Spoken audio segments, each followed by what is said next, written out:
La primera vez que nos invitó Claudia, a Mónica, a Santiago y a mí para dar estos temas, el tema creo que sigue siendo el mismo, aunque le vamos haciendo algunas variaciones nosotros ahí, no nos repetimos, no son nunca las, pero el tema y la problemática es la misma. Y yo la verdad en cada sesión aprendo alguna cosa distinta de lo que vimos en la sesión anterior, ¿verdad? Entonces, me da mucho gusto nuevamente compartir con Santiago y con Mónica este tema.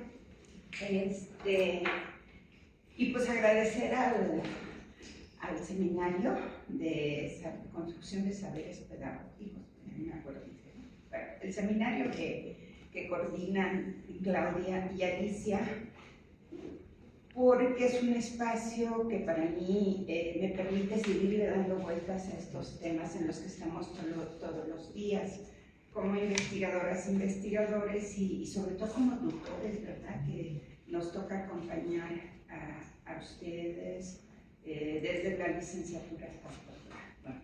Bueno, dicho eso, pues el tema que nos pidieron es la cuestión de la relación teoría y metodología en los proyectos de investigación de los estudiantes del posgrado.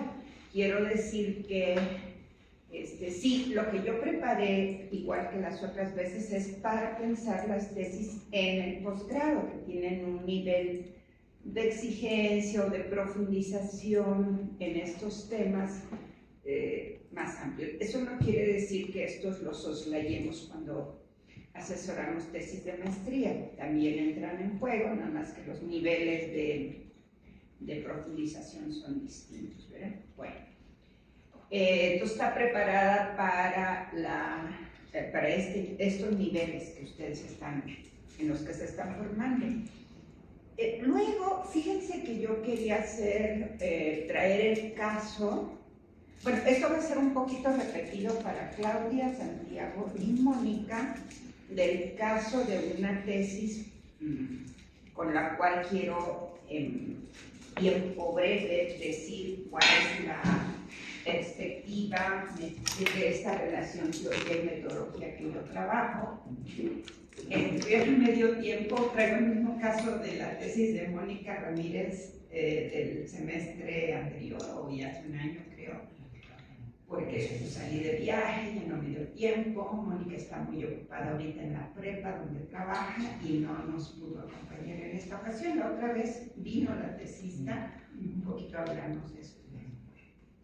Después pensé traer ya no el caso de Mónica, sino otra tesis de maestría que trabaja aquí sobre las buenas prácticas de evaluación de José Luis Aguilera Farías. Una tesis muy buena de evaluación educativa que trabajó este tesista, y sobre todo quería traer, por el tema de la relación entre teoría y metodología, la categoría o la conceptualización que él trabajó de las buenas prácticas.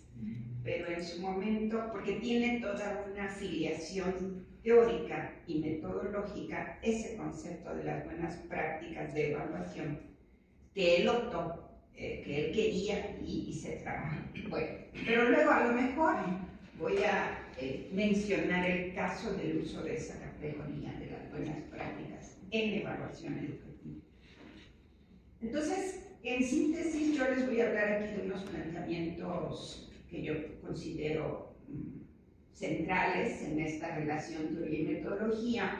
Pero por favor, si algo no queda claro y tienen alguna pregunta, ayúdenme para la segunda parte, pues a lo mejor podemos clarificar, especificar o ahondar algo más. Entonces ayúdenme con sus preguntas. Y luego a Claudia Duarte digo a Nayeli que a los 20 minutos me digan, ya llevas 20 para ir redondeando. Ok. ¿Sí? Bueno, Claro. Otro preámbulo. Bueno, esta es la sesión que preparé para hoy. 2 de octubre no se olvida. Me gustaría platicarles muchas anécdotas del 68, porque me tocó y yo no era como Claudia Sheinbaum ahí en el 88 a la vanguardia. No, yo no estaba en la vanguardia. sí iba a las marchas y todo, participé con el comité de mi prepa, porque yo estaba en la prepa, y tengo muchas anécdotas, pues de lo bonito que pasamos esa época, de lo mucho que aprendimos, y también de situaciones un poquito difíciles, pero no por mí, sino por mis compañeros. Pero bueno, en memoria a esas fechas, 2 de octubre, no se olvidan, y en el 18, que fueron los 50 años y que fue la marcha, yo no recuerdo si esa fue la última marcha a la que fui. Creo que sí, porque yo veía cuando íbamos marchando ya sobre Reforma, rumbo al Zócalo, salimos de Antropología, el contingente de la facultad, porque me fui con los de la facultad. Y del ISUE nada más fuimos Leticia Pogliari, Ana Gallardo, Hugo estaba ahí, no me acuerdo quién, 2, 3 compañeros más del ISUE, ya íbamos. Ay, pero yo no ya fue la última marcha, ya no vuelvo a marchar porque me di cuenta que habían pasado 50. No, llegué al Zócalo, luego me tardé como una semana en reponerme del cansancio, de los dolores de las piernas, de los brazos. Bueno, pero seguimos en esto. Bueno, volviendo al tema, perdón. Si quieres le pasamos a la otra. No, yo se las doy tú. Sí. Lo metodológico, lo teórico. Santiago había dicho, todo el tiempo estamos tomando decisiones al respecto. En esta relación pedagógica, en este vínculo pedagógico entre tutores y tutores, siempre estamos tomando relaciones. Y yo lo que les puedo decir, mucho de lo que voy a decir es de lo que he aprendido con los estudiantes, con ustedes. Porque ser tutor, uno no nace siendo tutor, también aprende. Y cada tesis, cada estudiante es distinto. Y cada tesis implica una relación afectiva, sí, pero también una relación epistémica, y teórica y metodológica distinta. Yo primero tengo que saber, digamos, las fortalezas formativas con las que vienen nuestros estudiantes, ¿sí? Y hasta dónde les podemos apretar, pedir, y por supuesto le brindo nuevas perspectivas desde su objeto de estudio, desde su problema de investigación, ¿no? Entonces, como bien decía Santiago hace rato y Mónica, en lo metodológico y en todo el proceso de la tesis siempre estamos tomando decisiones en lo metodológico, en lo teórico, que es la relación que ahorita nos piden trabajar.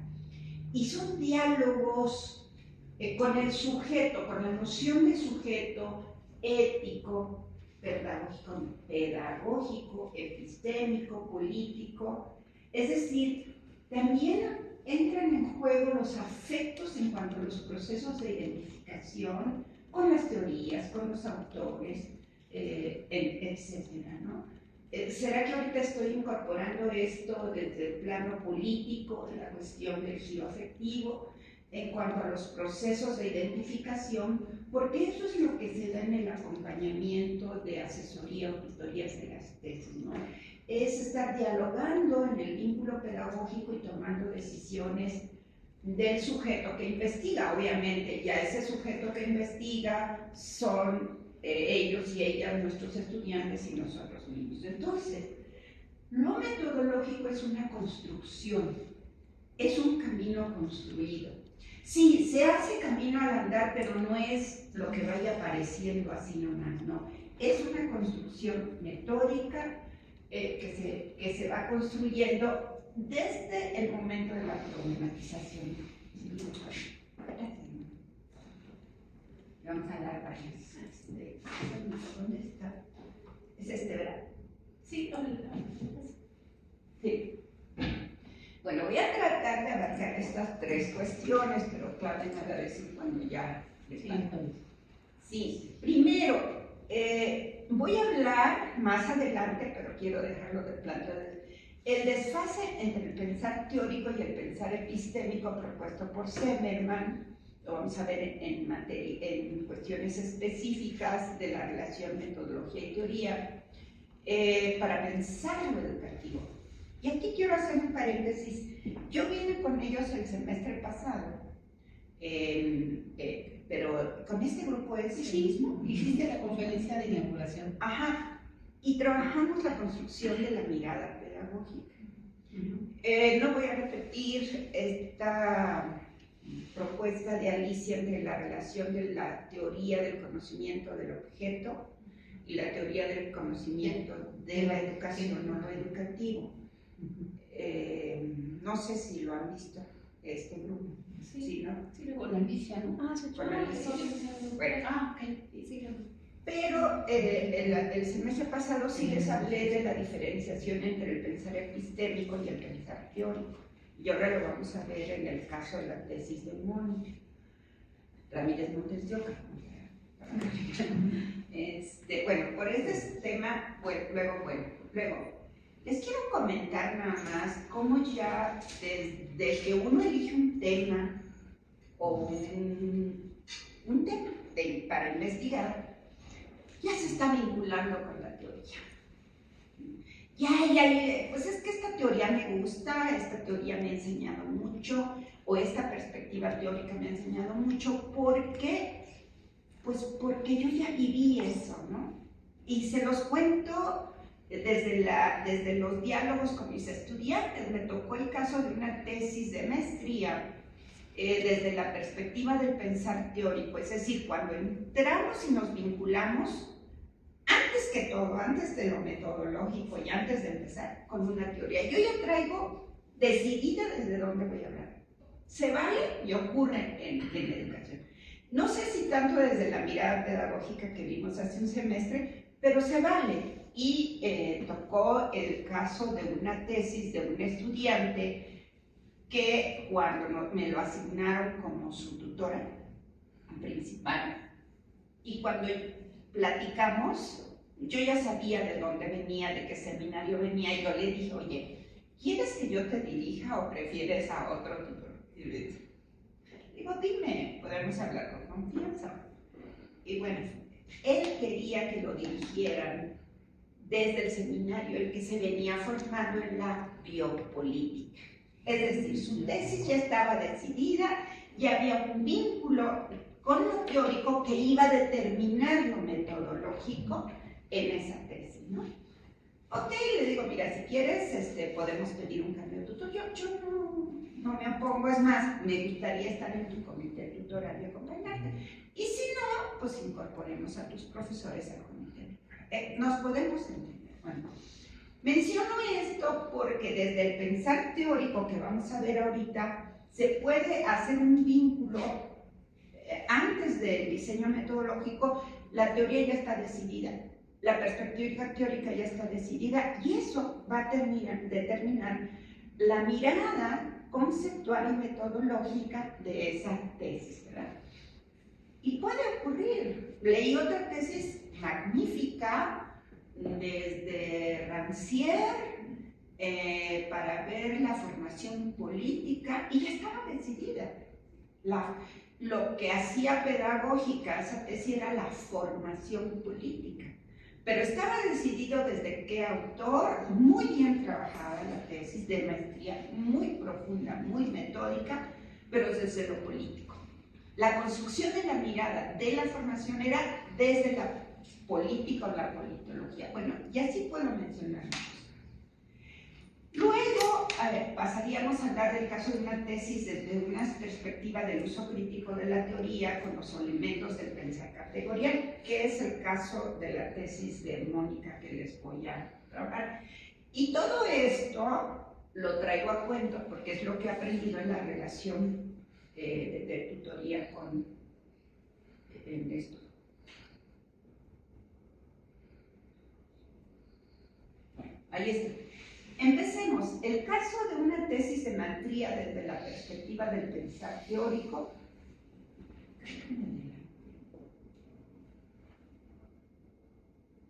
Esta es la que pasé antes, ¿no? Sí.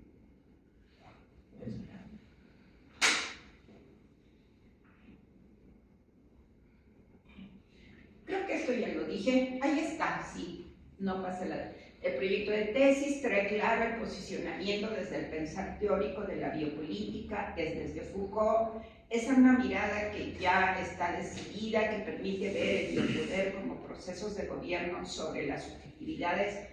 Teóricamente, el proyecto que me trajo el estudiante estaba bien planteada, la perspectiva de la biopolítica. El tema que quería trabajar esta tesis es las tecnologías de la información y la comunicación como dispositivo de biopoder. Es más, ya casi ahí estaba puesto el problema de investigación. Decía él, no hay un objeto de investigación construido. Acá no había un objeto, ya no pasamos por el proceso de la problematización. Ya era un tema decidido y ahí estaba, no había un objeto pedagógico. Esto es lo que quiero decir. No había un objeto pedagógico por construir. ¿Recuerdan ustedes, que esto no lo voy a repetir, esto fue lo que vimos el semestre pasado? La mirada pedagógica es multireferencial, multidimensional y compleja. De ahí que en el posgrado nosotros lo que trabajamos son con objetos multireferenciales, multideterminados, y podemos auxiliarnos desde diferentes disciplinas, unas más que otras, por supuesto, desde la sociología o las sociologías, porque también hay diversas perspectivas sociológicas, ¿verdad? Últimamente estoy leyendo un libro que habla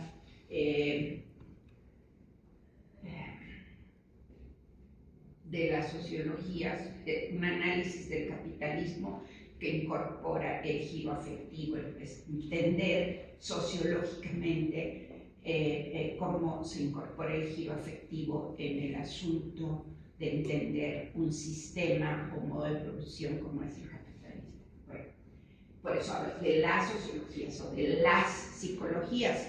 Podemos desde la pedagogía dialogar con una psicología constructivista o con una psicología constructivista o una psicología que incorpora elementos del psicoanálisis, por ejemplo, o una psicología conductual, que cada vez en pedagogía no es tan socorrida, ¿verdad? Porque eso se hacía a principios del siglo pasado. Bueno, entonces en este caso, el referente empírico, los objetivos y los alcances del proceso del diseño metodológico estaban ausentes en el proyecto. Cuando yo leí ese proyecto no había preguntas de investigación, no había objeto construido, lo que sí había era un posicionamiento teórico y la relación tutoral iba a pasar a esto, pero ya desde un posicionamiento teórico de antemano determinado. Actitudinalmente, y esto digo actitudinalmente porque fue el primer diálogo, la primera entrevista que tuvimos este estudiante y yo, él mismo, sin que yo se lo dijera, reconoció las ausencias de las preguntas de investigación, incluso de lecturas que desde lo educativo hubieran abordado la problemática de la incorporación de las tecnologías de la comunicación, ¿verdad? Entonces, se ratificaba la perspectiva teórica y se prefirió un seminario de biopolítica para hacer su tesis en vez de un proceso de construcción del objeto pedagógico. Y esto fue un acuerdo mutuo. Ahora vamos a ver otro caso donde va a aparecer esta relación entre lo teórico y lo metodológico. Con esto entro y con esto voy a terminar. El caso de una tesis que busca usar la teoría acorde a las exigencias de su problema de investigación con elementos del pensar categorial o desde la lógica del pensar epistémico. De esto ya hablaron mucho Mónica y Santiago cuando sobre todo cuando al principio hacían esta distinción entre teorías generales y teorías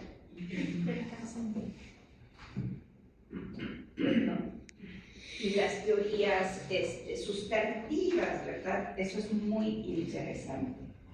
En donde vamos desagregando una serie de características. Bueno, ¿Te parece si ponemos Vamos a aquí ver mejor, ¿no? que con las cartas? es que o me pongo los lentes y no veo. Se colgó la paloma. Es el caso de una tesis a partir de lo cual voy a ver esta relación entre lo teórico y lo metodológico.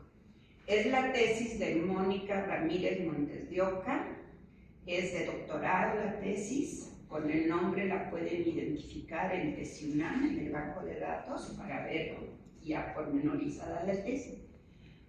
Yo lo único que quiero remarcar es que aquí hubo una construcción de un objeto pedagógico, es decir, el énfasis estaba en la mirada pedagógica. Ella se graduó en el 2017, es de doctorado, y su tesis se llama así. En el título ya va el posicionamiento, un adelanto del problema y el tipo de categorías que puso Mónica. La tesis se llama así: dispositivos pedagógicos para el cuidado de sí, prácticas inéditas propuestas por profesores y alumnos de la preparatoria Otilio Montano. Esta es una de las preparatorias del gobierno, creadas por el gobierno del Estado de la Ciudad de México. ¿Se acuerdan? Las preparatorias que creó el gobierno estando en... Sí. Que empezaron unas cuantas y ahorita hay muchísimas, creo que cerca ya de 20, no sé si ya crecieron, la verdad. Esta preparatoria está en Topilejo, aquí saliendo de Tlalpan rumbo a Cuernavaca, la vieja Cuernavaca, en Topilejo. Y ahí ella hizo su trabajo de campo. Mónica, ella es pedagoga. Menciono esto porque su tesis de maestría ya había hecho un estudio, no igual, pero muy cercano desde la perspectiva teórica y de cómo son las categorías. Ella hizo un estudio sobre las disciplinas y el comportamiento de los chicos en una preparatoria popular en el Estado de México. Entonces ella, y también trabajó con Foucault, pero trabajó otras categorías de Foucault. Eso es lo que yo quiero decir. No era el mismo Foucault como una postura teórica, como un marco teórico de Foucault, sino que tanto una tesis de licenciatura, que no se la, perdón, de maestría, que yo no se la dirigí, pero no me acuerdo si se la dirigió Alicia o se la dirigió Marce Gómez, no lo recuerdo, una de ellas. Pues, yo fui jurado, fui lectora de esa tesis. Y ya después, en el doctorado, me la asignaron como tesista. Bueno, entonces Mónica es pedagoga, está entrenada en esto de la construcción de la mirada pedagógica en diferentes planos que ahorita vamos a ver en unas temas. Ella es interesada desde su maestría en juventudes, ese es su tema, le apasiona. ¿Por qué? No vino para platicar, pero un poco ahí está esa afectividad que les... ¿Por qué elegimos los temas que elegimos? ¿Cómo llegamos a esos temas? No digo que todo sea afectividad y emocionalidad, no. Sí, hay circunstancias, pero juegan en la elección del tema esa cercanía, yo le llamo más bien procesos de identificación, ya sea con un autor teórico, con un profesor o profesora con la cual el tesista se ha formado, con el tipo de institución y el programa formativo del cual viene, porque juega mucho la formación en estas elecciones teórico-metodológicas, ¿no? Entonces, Mónica, interesada en las juventudes, le preocupan las necesidades de los jóvenes, los retos y las posibilidades de oportunidades para las juventudes desde una perspectiva pedagógica que articula lo ético, que son los diferentes planos de la mirada pedagógica que ella construyó, lo ético, lo social, lo histórico, cultural, y la educación de los jóvenes en condiciones de exclusión y vulnerabilidad, ¿sí? Porque ya saben que a estas prepas no se les hace, bueno, no sé ahorita, la verdad, no se les hacía examen para ingresar, ingresaban, incluso no importaba la edad. ¿Sí? Bueno, entonces, vean cómo Mónica se está eligiendo una realidad, una problemática. ¿Por qué? No está aquí para que nos... Pero esa es Mónica. Su tesis, Ramírez Montelleca, su tesis pedagógicamente, yo podría decir que es una tesis esperanzadora por los hallazgos que encuentra en la preparatoria Otilio Montaño. Y creo sus hallazgos, creo que sus hallazgos los encuesta por el pensar la teoría. Es decir, aquí la teoría y las herramientas categoriales que ella usó y las metodologías y estrategias que usó en su trabajo de campo le dieron estos resultados que yo llamo resultados esperanzadores. Y ahora, ¿por qué digo que las herramientas que usó le ayudaron?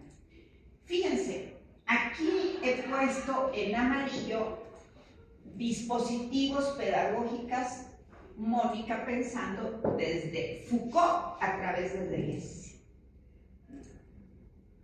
Ella se estudió así con profundidad la categoría de dispositivo.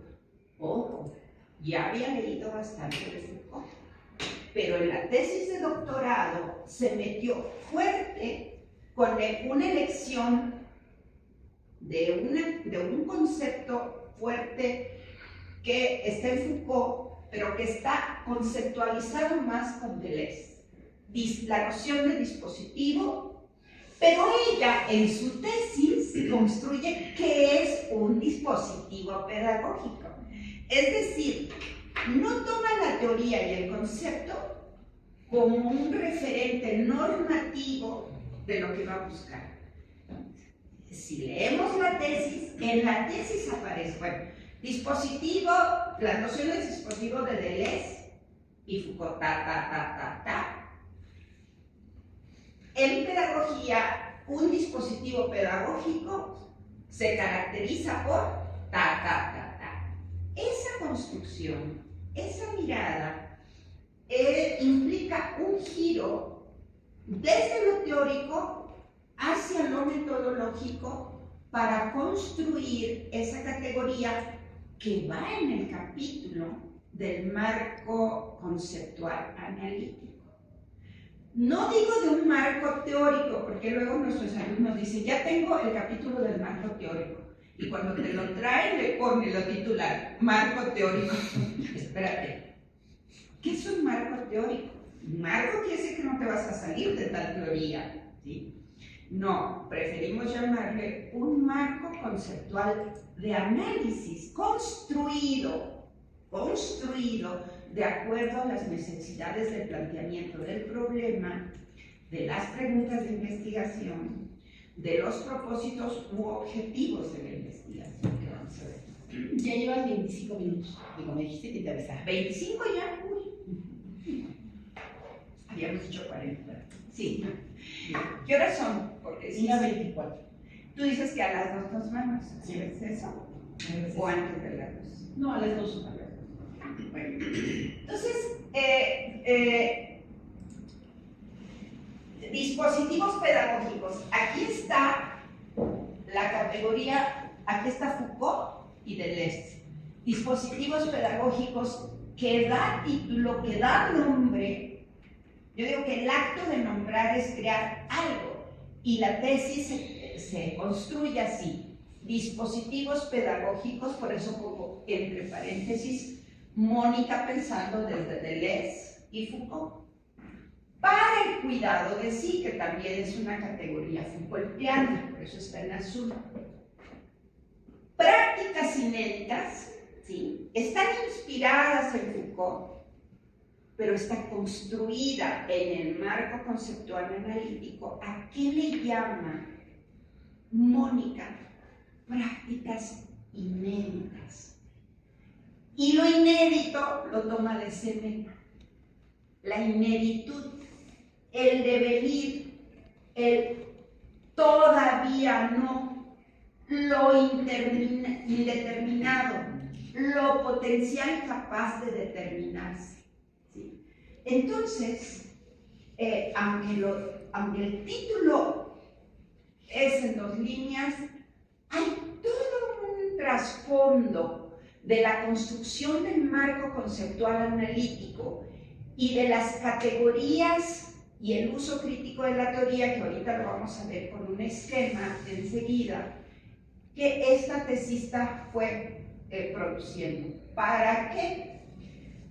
Prácticas inéditas propuestas por profesores y alumnos de la preparatoria Portillo Mejano. Es decir, en el título están ciertas elecciones y decisiones conceptuales de corte filosófico, de corte epistemológico, ¿sí?, que portaba en su formación previa, pero que en el proceso de elaborar el capítulo Marco Conceptual de Análisis, ¿sí?, ella fue construyendo, y en ese momento pues ya tuvimos las herramientas teóricas y metodológicas para el trabajo.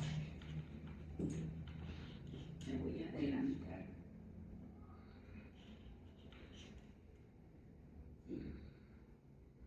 El referente Seneman, creo que Claudia tiene el artículo muy breve pero muy potente del pensar teórico y el pensar epistémico de este autor, cuya primera versión la trabajamos en su seminario a fines de los 80, pero que en este presente ciclo, en los 80 el autor hablaba del uso crítico de la teoría, un autor chileno-mexicano que ya falleció, pero que su pensamiento sigue vivo, y este artículo del que les hablo es del presente ciclo.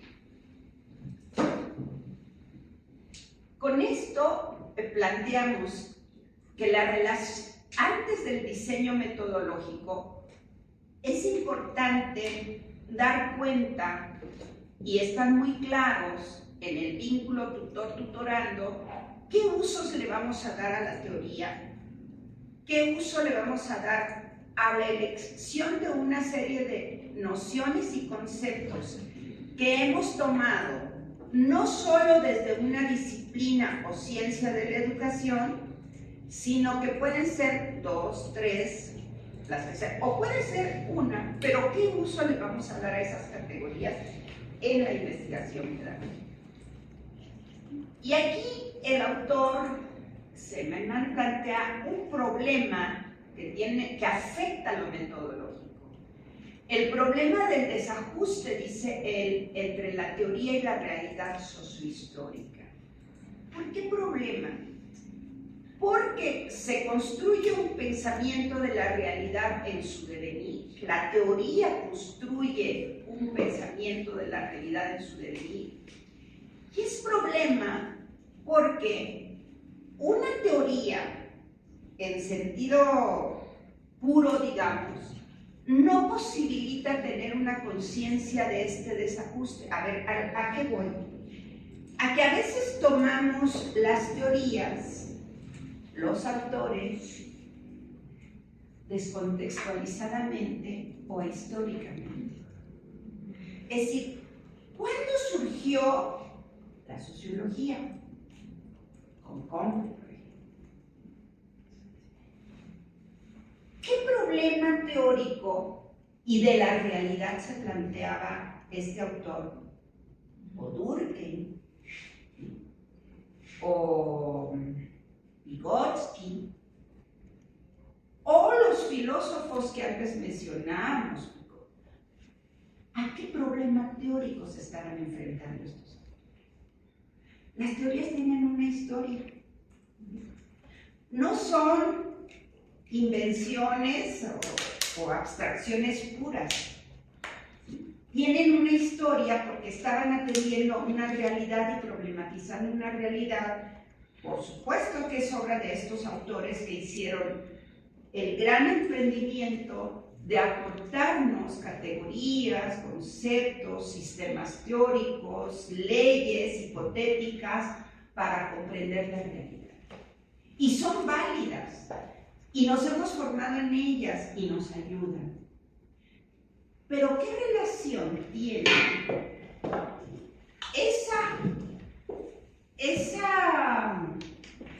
ese predicado, eso que dice esa teoría en relación a mi realidad.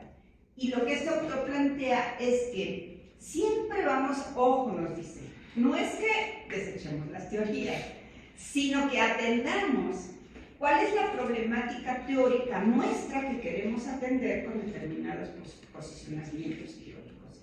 Y si son suficientes, si no, desde una mirada pedagógica, busco otros autores y otras herramientas, porque este problema al que atiende el autor siempre va a estar presente, el desajuste entre la teoría y la realidad histórica presente sobre la cual estamos situando los problemas educativos e investigativos. El problema no se resuelve solo en el accionar teórico, dice el autor. ¿Sí? ¿Por qué? Porque el sujeto parte del contenido predicado en la teoría, es decir, la teoría dice tal, por lo tanto, mi realidad se conforma de acuerdo a lo que predica esa teoría o esa conceptualización o esa hipótesis teórica. Es el predicado de la teoría y quedamos atrapados en el objeto que esa teoría se planteó en el pasado, en lo dado. Para este autor la teoría es lo dado conocido, ¿sí? Y que tenemos que valorar, tenemos que tomar decisiones hasta dónde nos permite problematizar acerca de nuestra mirada pedagógica y nuestro objeto, esa teoría. Entonces, esa teoría se planteó en otro tiempo distinto al que se quiere conocer. Ojo, la teoría posee historia, lógica, razonamiento y temporalidad. Hay teorías que trascienden muchos siglos. Digo, podemos volver a leer a Platón, a Aristóteles, visto desde nuestra realidad presente y cuáles son las categorías intermedias que ahí podemos extraer. El sujeto, dice este autor, estoy sintetizando, esto es muy esquemático, queda atrapado en el contenido explicativo, prescriptivo, normativo, conceptual, predicativo de la teoría. La relación de conocimiento pedagógico entre el sujeto y la teoría queda dentro de los límites de lo dado conocido en otra temporalidad histórica y dentro de un problema atemporal para el sujeto. Bueno, este es el problema del desajuste, pero ¿cómo lo resolvemos? La propuesta de este autor es la siguiente.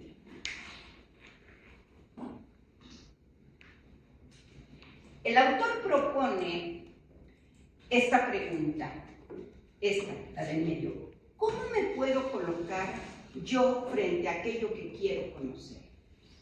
Colocar. ¿Qué postura, qué posicionamiento? ¿Cómo construyo mi mirada y mi posicionamiento frente a eso que quiero conocer? Las buenas prácticas de evaluación, ¿cuál era el problema? El liderazgo de los directivos, los temas de exclusión y vulnerabilidad de los sujetos en educación, etcétera, etcétera. Esta es una forma epistémica.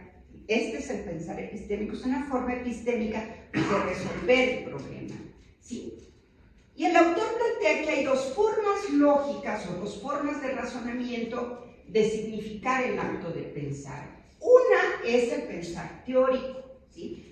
Como el estudiante que me llegó con la teoría ya determinada de antemano, yo voy a trabajar la incorporación de las TICs en educación desde la biopolítica y el biopoder.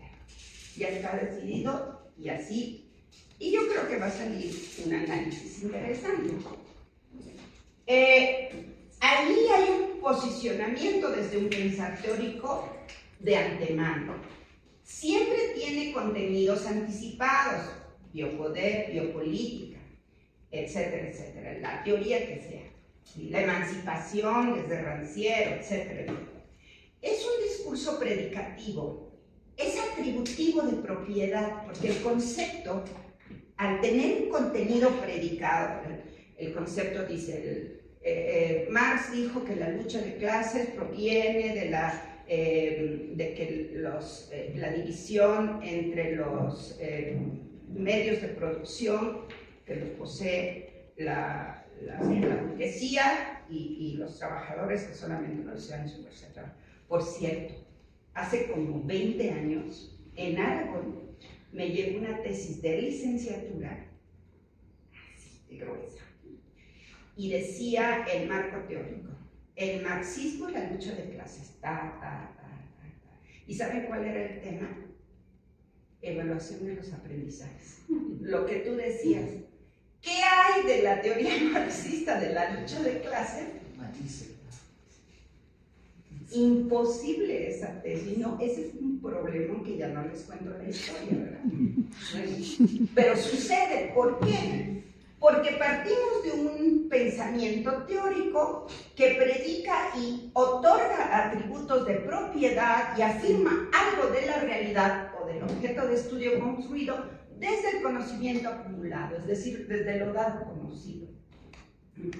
Esa es una forma de razonamiento en el pensar teórico. El pensar epistemo, dicho muy rápida y esquemáticamente, es, dice este autor, estoy siguiendo a Zener, y lo uso porque me sigue siendo útil, por eso.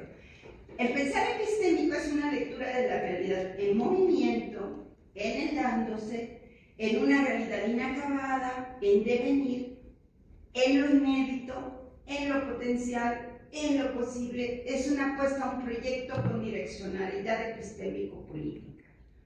No tiene contenidos, ¿sí? Contenidos fijos, y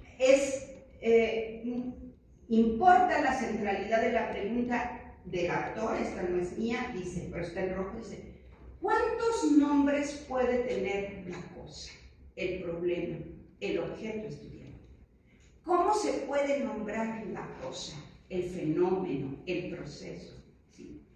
Me puedo inspirar en ciertas perspectivas teóricas, en cierta disciplina educativa, pero la pregunta que es fundamental para elegir las preguntas que le voy a poner a mis instrumentos, ya sea una entrevista, una guía de entrevista, un cuestionario, un grupo focal, o simplemente revisar bases de datos con indicadores, porque hay unos muy buenos, ¿sí? Tienen que ver con cuántos nombres, conceptualmente, cómo se puede nombrar el fenómeno, el proceso, la cosa, dice él. Me voy a ir a la tesis de... Bueno, este es el ejemplo que el autor pone ahí. Dice, por ejemplo, el concepto conflicto social en Marx y en Talcott Parsons, la teoría de la lucha de clases, y en el caso de Parsons sería teoría del rol del ser empleadas en investigaciones empíricas de la sociología funcionalista, etcétera, etcétera. Es decir, un mismo concepto con predicados variados, diferentes o incluso antagónicos o contradictorios. En el plano metodológico, el significado de las teorías y en el modo de pensar categorial o pensar epistémico, como propone este autor,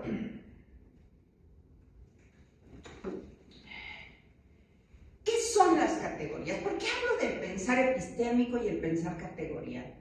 ¿Por qué no nada más decimos la conceptualización y los conceptos o el marco conceptual de análisis? Porque en este debate epistémico sí hay una distinción entre concepto y categoría, ¿sí? Para Zimmermann, el concepto es el predicado normativo que dice la teoría, y el uso crítico de la teoría o uso categorial de la teoría es lo que esa teoría me permite problematizar e identificar como pregunta ante el objeto que quiero, el tema que quiero conocer. Es decir, ¿para qué sirve la teoría? ¿Para qué sirve la teoría? ¿Para predicar? ¿O para pensar? ¿O para problematizar? ¿O para construir preguntas? Para eso sirve la teoría. En eso consiste el pensar categoría, ¿sí? Nada más para dejarlo una precisión. Entonces, las categorías, por ejemplo, en el caso de Mónica, cuando Mónica construye, ya con su argumentación, con su redacción propia, dispositivo pedagógico, ahí está Foucault, pero no es Foucault, es la tesista. Mucho, poquito o muy breve lo que ella puede aportar, pero es el uso categorial o uso que Mónica hizo de la noción de dispositivo de Foucault. Estas categorías son instrumentos del pensamiento epistémico que permiten colocarse frente a la realidad y frente al objeto construido. Es un modo de objetivación, de objetivar la realidad. No es una objetividad como reflejo de la realidad, como si la realidad fuera un espejo, sino es una objetividad en donde está implicado la subjetivación del sujeto que juega desde su mirada en esa objetivación, en este caso de lo educativo. Se puede trabajar desde una teoría u otras como posibles bases de categorización, como herramientas que permiten reconocer diversas posibilidades de contenidos. Cuando Mónica ya al recoger el trabajo de campo, de sus entrevistas y de sus observaciones, ella primero hizo observación, se pasó un buen tiempo observando la preparatoria Obtilio Montaño y después hizo entrevistas. Y de las entrevistas todavía seleccionó a un maestro y a un estudiante para hacer entrevistas a profundidad. ¿Sí? Utilizó 3 instrumentos, si mal no recuerdo.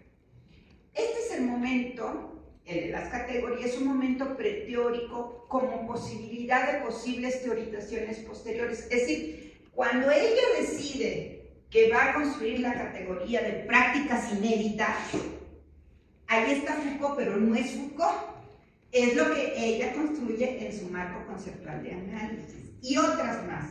Yo ahorita recuerdo por eso, porque llegué, la tesis estaba en el ISUE, yo llegué el domingo de Jalapa, no me dio tiempo ayer de venir al ISUE, en fin, para traerles aquí la tesis, ¿no? Entonces, estoy distanciándome de la posibilidad de anticipar nombres teóricos a un fenómeno que no conozco.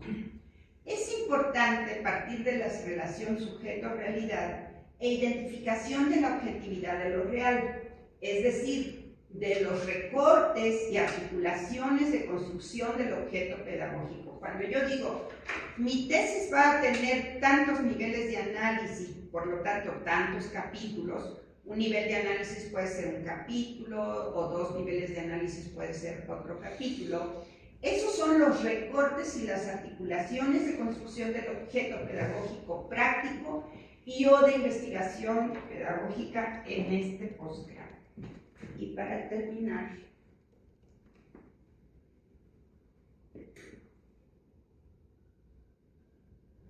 esta ya es la tesis de Mónica. Reconstrucción del lugar de la tutora. Esto ya es mi interpretación de lo que nos pasó. Quiero reconocer a la persona, conocer su formación antecedente, por qué eligió el tema inicial que después de la problematización se convirtió en un problema de investigación construido, ¿sí? Yo ya la conocía como lectora de tesis en su tesis de maestría, ya sabía hasta dónde podíamos llegar con Mónica y qué podíamos avanzar en la tesis de doctorado, es decir, la situación formativa, el proceso formativo del investigador. Bueno, si un estudiante dice, yo voy a trabajar desde Rancière porque he estudiado a Rancière y a todos los autores que acompañan a los estudios de Rancière, lo he estudiado durante 3 años, pues yo quiero seguir haciendo mi tesis, se vale. Yo quiero estudiar en la línea de investigación en educación desde la biopolítica. Bueno, ya sabemos que hay una línea de investigación desde la biopolítica en este posgrado. Luego, otra cosa que me pregunto, ¿con qué elementos conceptuales cuenta y elige ese posicionamiento para construir su mirada? ¿Qué le permite mirar y construir o precisar el problema de investigación y cada uno de los planos de análisis delimitados como objeto de estudio pedagógico? Los niveles de análisis del estudio pedagógico. Esto yo me lo pregunto constantemente en el acompañamiento que voy trabajando con los estudiantes de los cuales yo aprendo mucho. Luego, la pregunta, lo metodológico, vamos a construir. ¿Por dónde comenzar? Primer momento, registro de un cronograma de trabajo y presentación de los avances en teoría y en el comité tutoral en el momento. Hay estudiantes que ya nos traen el cronograma, el primer mes tal cosa, el segundo mes tal cosa, y así. Y nunca sucede así, porque no debemos de construir el problema. Por la revisión del estado de arte de la cuestión, cuando Mónica le pregunté en doctorado, ¿y el estado de arte de este?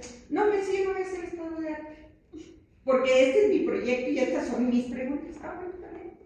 Bueno, si por ahí creo que es necesario, a ver, Mónica, revísate esto, pero no hizo estado de arte. Por el marco teórico, empezamos por el marco teórico conceptual y la construcción de la mirada. Lo teórico, por ahí empezamos. ¿Por dónde empezar? Empezamos por la construcción del escenario de aparición del problema de investigación o capítulo de antecedentes, historicidad y contextualización del problema de investigación construido. ¿Por dónde empezamos? Es decir, vamos a estar en todo el proceso de investigación jugando como en un escenario, en un circo de 3 pistas, ¿sí? Revisando lo histórico contextual del problema, revisando los procesos empíricos y prácticos de los sujetos educativos y revisando el referente conceptual y la valoración y las miradas de las perspectivas teóricas multi. Estas flechitas, lo digo rápidamente, son los pasajes o el diálogo que hacemos, que vamos entretejiendo entre estos 3 referentes. Hay momentos de la investigación que estamos más en este. Hay momentos en la investigación que ya esto lo pasamos y esto también. O hay momentos que podemos empezar a hacer esto, ¿sí? A ver, ¿desde dónde quieres mirar tu problema? ¿Y qué relación tiene este referente con los procesos prácticos y los sujetos que quieres investigar? Pero esto, ¿en dónde están situados? Hay un diálogo, hay una serie de preguntas, hay una serie de trabajos previos que vamos construyendo entre estos 3 referentes. En el proceso de problematización, hasta llegar al planteamiento del problema de investigación y la delimitación de los niveles de análisis del objeto y las preguntas de investigación. Hay un trabajo que publicamos hace tiempo, hay 2 trabajos al respecto que ahorita no voy a citar. Les cuento, cuando Mónica estaba situando su problema, hizo unas primeras visitas a la prepa Otilio Montaño, se acercó, todavía no estaba haciendo trabajo de campo, nomás fue a echar ojo. Estaba por empezar a construir el capítulo contextual y la historia de las preparatorias en un capítulo que situaba las coordenadas del espacio-tiempo de aparición del problema. A ver, Mónica, este problema de las juventudes vulnerables que tú quieres estudiar en la prepa, ya había elegido la prepa porque tenía ahí a alguien conocido que le abría la puerta. Bueno, no está bien. Pero todavía no estaba el problema construido. Pero tenía que situar el problema cuando nació la escuela. Y les cuento rápidamente, el capítulo que me presentó primero era plano, datos y datos. Dijo, Mónica, ¿qué te dice esto de tu problema? Sitúa aquí tu problema. Nos pasamos algunos tiempo discutiendo, ella buscando datos. Digo, pero no me dice nada este capítulo. ¿Con qué conceptos reconstruiste este contexto? A ver, ¿qué teorías, qué conceptos usaste? Ausente la teoría. La teoría no le estaba ayudando a problematizar el escenario de aparición del problema. Hasta que llegué a un pasaje en donde ella me explicaba que estas prepas surgieron por las movilizaciones sociales de la comunidad de la zona de Iztapalapa y de la periferia de la Ciudad de México. Sobre todo en el Santa Marta, ¿cómo se llama? La prisión de Santa Marta. Y entonces la comunidad, ahí andaba Clara Brugada, la actual jefa de gobierno de Somoza, y entonces dice que en una de las marchas se oía decir, cárcel no, prepa sí, cárcel no. Prepa sí, cárcel no. Prepa sí, cárcel no, prepa sí, cárcel. ¿En qué año fue eso? En los 90. Sí, Sí, de hecho. Sí. No tengo el dato, ¿no? En la tesis está todo eso contenido. Cuando llegamos a esa frase, Mónica, ¿qué dice esta frase? Desde tus categorías, me dice, aquí está la emergencia de un proyecto. ¡Oh! Fue un hallazgo, yo así brincaba, a ella se le abrieron los ojos, se emocionó. Eso le dio un giro a la redacción del capítulo contextual y se convirtió en un capítulo como escenario de aparición del problema. Entonces, todo esto nos estaba pasando en el proceso todavía de la problematización desde una mirada pedagógica y la base conceptual y el posicionamiento epistémico que estaba produciendo este capítulo. No, ya estamos en el capítulo conceptual. Es decir, es un ir y venir planificado entre el capítulo, el contextual y histórico y el capítulo conceptual y teórico, en relación con el referente empírico. Por eso yo les planteaba este esquema, no sé qué tan claro estoy viendo. Como si estuviéramos en un circo de 3 pistas, ¿no? A lo mejor mi tesista dice, bueno, yo quiero trabajar desde Foucault, biopolítica, ok. Desde Foucault, biopolítica, yo te respeto, es tu decisión. Las TICs, ok. ¿Pero en qué? En la educación. ¿Qué lecturas traes de las TICs en relación a la educación o su incorporación? No había lectura, no había bibliografía al respecto en este proyecto inicial, en la primera entrevista. Bueno, pues vamos a situar la aparición de estas herramientas en educación. Ahí sí convenía un estado del arte para él, que desconocía el asunto. Y esto lo traía muy trabajado y decidido. Es decir, desde mi punto de vista, había que empezar el ejercicio de la problematización, pero ya no me tocó, porque se cambió. Solicitamos el cambio de tutor y